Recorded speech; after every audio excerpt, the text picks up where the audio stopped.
नमस्ते। ईशोवास्योपनिषद 11। संभूतिं च विनाशं च यस्त्वदेदो भयसः विनाशेन मृत्युं तीत्वा संभूत आमृतं मश्नुते।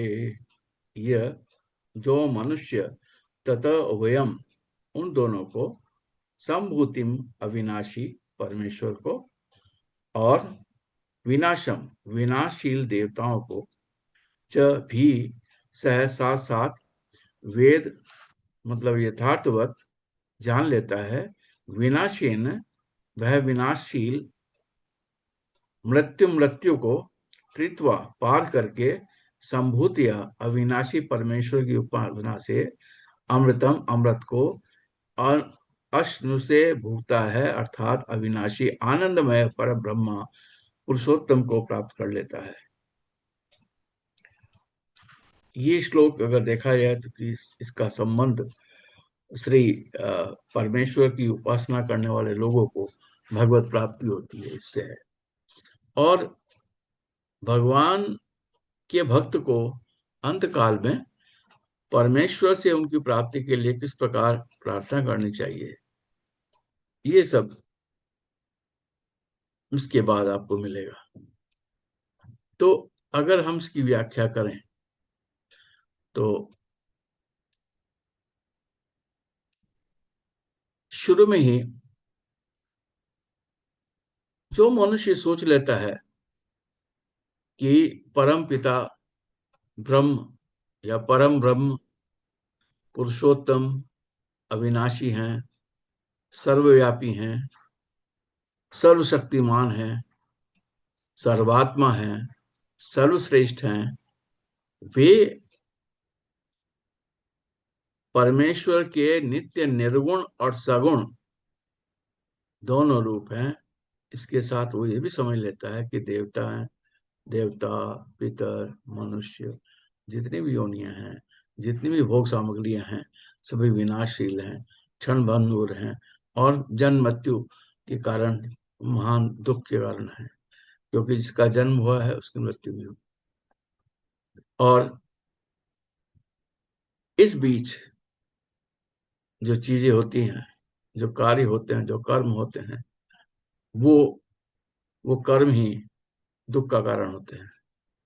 तो इसमें भगवान के कि आप ठीक से काम करें, सत कार्य में अपना सेवा दें, तो इसमें सेवा पूजन करने की भगवान ने आज्ञा दी है। और शास्त्र जो है भगवान की वाणी है। तो हमें जो है देवों के, पितरादि के लोगों के भोगों में आसक्त ना होकर कामना, ममता, प्रेम, इनको हृदय से निकालकर परम पिता ब्रह्म की पूजा करनी है, उनके पूजा अर्चना करती है। इससे जीवन यात्रा शांति पूर्वक चलती है, सुखपूर्वक चलती है, और जितने भी जीवन के विकार हैं सबका नाश हो जाता है। और भगवत कृपा से सहज ही वो जो पुण्यात्मा है वो संसार सागर से तर जाती है। तो इस अगर आप देखें इस पूरे चीज में, तो इसमें दो चीजें हैं जो कि बहुत इंपॉर्टेंट है। तो पहला है तो है संभूति, प्रिंसिपल ऑफ मैनिफेस्टेशन, और ये बहुत इंपॉर्टेंट है, प्रिंसिपल ऑफ मैनिफेस्टेशन। दूसरा है विनाश, प्रिंसिपल ऑफ डिस्ट्रक्शन। तो दो चीज साथ साथ चलती है। पहली है विनाश, सॉरी संभूतम, इसका मतलब है समाज, यानी कि इकट्ठा होना, पैदा होना, पढ़ना, संभूतिम। और दूसरी है विनाश, विनाश का मतलब है डिस्ट्रक्शन। डिस्ट्रक्शन का मतलब है डिस्ट्रक्शन, समाप्त होना। और जब चीज समाप्त होगी तभी तो फिर उसका उत्पन्न होगा। तो अगर हम शंकराचार्य जी को देखें तो उन्होंने इस बारे में क्या कहा है। शंकराचार्य ये कहते हैं कि दोनों चीजें साथ साथ होती हैं, डुअलिटी ऑफ एग्जिस्टेंस, को एग्जिस्ट करती हैं। क्रिएशन होता है तो डिस्ट्रक्शन भी होता है। यूनिवर्स में दोनों चीजें साथ साथ चलती हैं। एक क्रिएट करती है, दूसरी डिस्ट्रक्शन करती है। और इसमें बहुत अच्छी गीता में भी एक दिया गया है, जो कि मैं अंत में आपको बताऊंगा। और इसमें पहली उन्होंने कहा है duality of existence. Shankaracharya ji ने दूसरा कहा है नॉलेज। कि नॉलेज जो है वो दो चीजों के बारे में आदमी होनी चाहिए। एक तो विनाश के बारे में, विनाश का मतलब विनाश किसका, मटेरियल वर्ल्ड का विनाश, जिस भौतिक दुनिया में आप रह रहे हैं, भौतिक जगत में आप रह रहे हैं, उसका विनाश। और दूसरा है इटर्नल ट्रुथ, संभूति। तो there should be understanding of this transparent nature of Vinash and Sambhuti. और तीसरा है path of liberation. Path of relation का मतलब यह है, जब आपको समझ में आ गया कि क्रिएशन है तो डिस्ट्रक्शन भी होगा।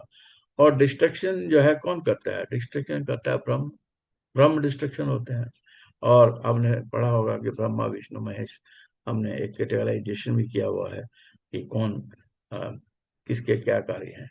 तो destruction is govern by the Brahma, and one can transcend the quality of life, the dualities of the life, leading to the spiritual moksha. तो अगर मोक्ष प्राप्त करना है तो जरूरी है कि आपको पता होना चाहिए कि विनाश क्या है, संभूति क्या है, इसको बैलेंस कैसे रखना है। भगवान की शरण में जाने के अलावा और कोई उपाय नहीं है। ब्रह्म ब्रह्म की ही शरण में जाए। तो ये शंकराचार्य जी का जो पॉइंट है, वो 3 पॉइंट हैं। तो मैंने आपको बताया, पहला है duality of existence between supreme reality of creation and destruction, creation हुआ डिस्ट्रक्शन भी हुआ। दूसरा knowledge, knowledge of both, that is creation and destruction. Creation is a eternal truth, destruction is vinash, that is a material world, vinash of material world. And third is part 2, liberation. If you want to liberate, then you have to follow the creation and destruction as governed by the same Brahma, and you have to transcend the qualities, the dualities of the life, leading to the spiritual moksha. अब महर्षि अरविंदो क्या कहते हैं इसके बारे में? अरविंदो, आपको पता है कि अरविंदो महान विचारक रहे हैं, बड़े फिलोसफर रहे हैं, और उन्होंने जो है उपनिषदों की व्याख्या की है। तो महर्षि अरविंदो कहते हैं कि हमें जो चीज है जैसी है वैसी हमें स्वीकार करनी है। You have to embrace the whole thing we have to embrace as such.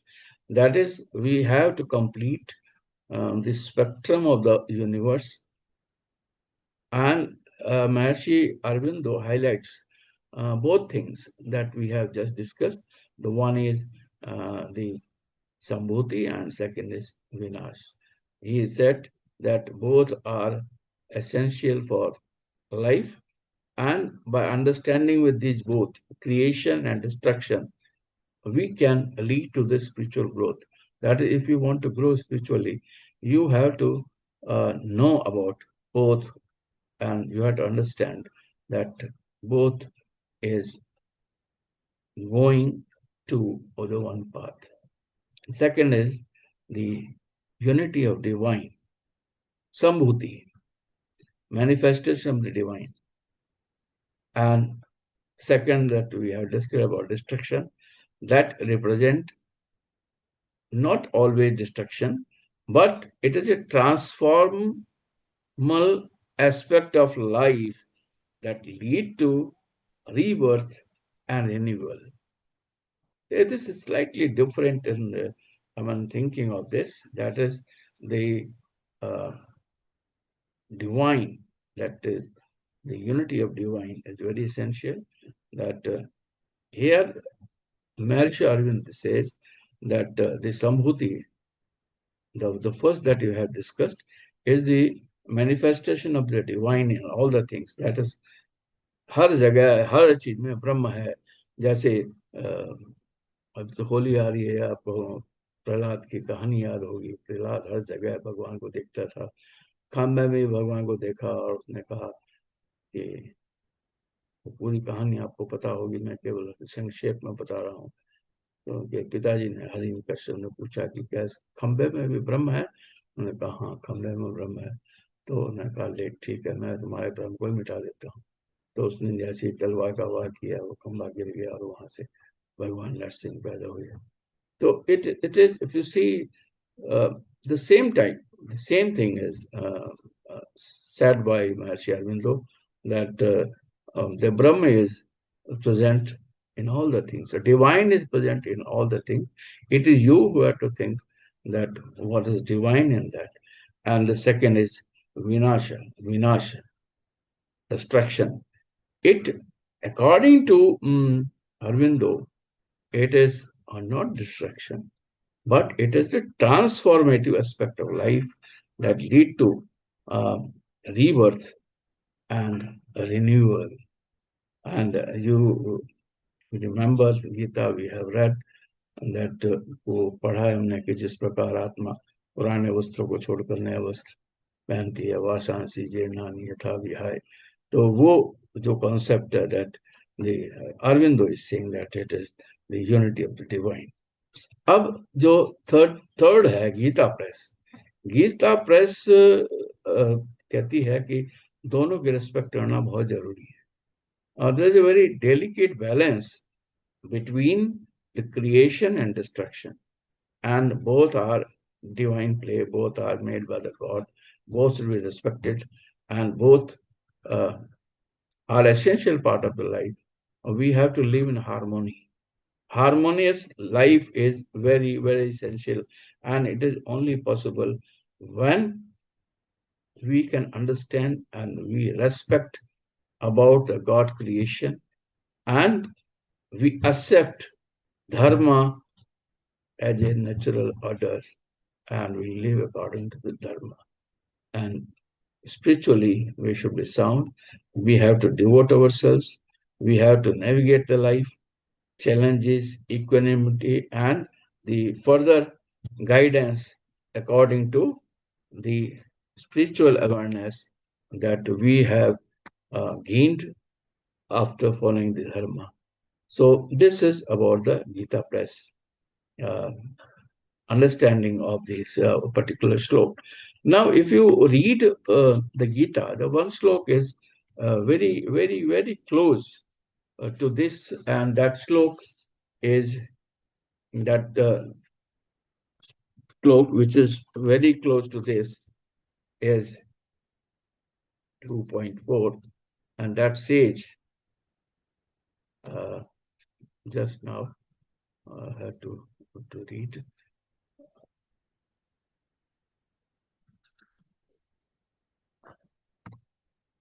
That is, आप हर इस तरीके चीज को, जय को, पराजय को, लाभ को, हानि को, सुख को, दुख को, सबको समान समझे। और भगवान कृष्ण जो अर्जुन को कह रहे हैं कि भाई तुम सबको समान समझो और युद्ध के लिए तैयार हो जाओ। तो अगर देखा जाए तो भगवान खुद ही कह रहे हैं कि भाई ऐसा है, सब कुछ समान है और इस तरह परेशान होने की जरूरत नहीं है, तुम अपना तैयार रहो। तो ये एक संक्षेप में इस श्लोक की व्याख्या है। जरूरत यह है कि आप सोचो कि आप जो है क्या फॉलो करना चाहते हैं। बाकी जो सार है वो यही है कि चाहे मैनिफेस्टेशन हो, चाहे डिस्ट्रक्शन हो, जो भी हो, we have to remember Brahma, and whatever we are doing, it is Brahma that is instructing us to do this. And what we have to do, we have to follow the spiritual path according to the way which is shown by our spiritual gurus, by the Brahma, and it should be the spiritual awareness, and we have to navigate all the life challenges, all the equanimity, and the further role of our life according to the spiritual awareness, whatever we have attained till now. So thank you very much. धन्यवाद, नमस्ते, और next मिलेंगे श्लोक number 12 के साथ. Thank you.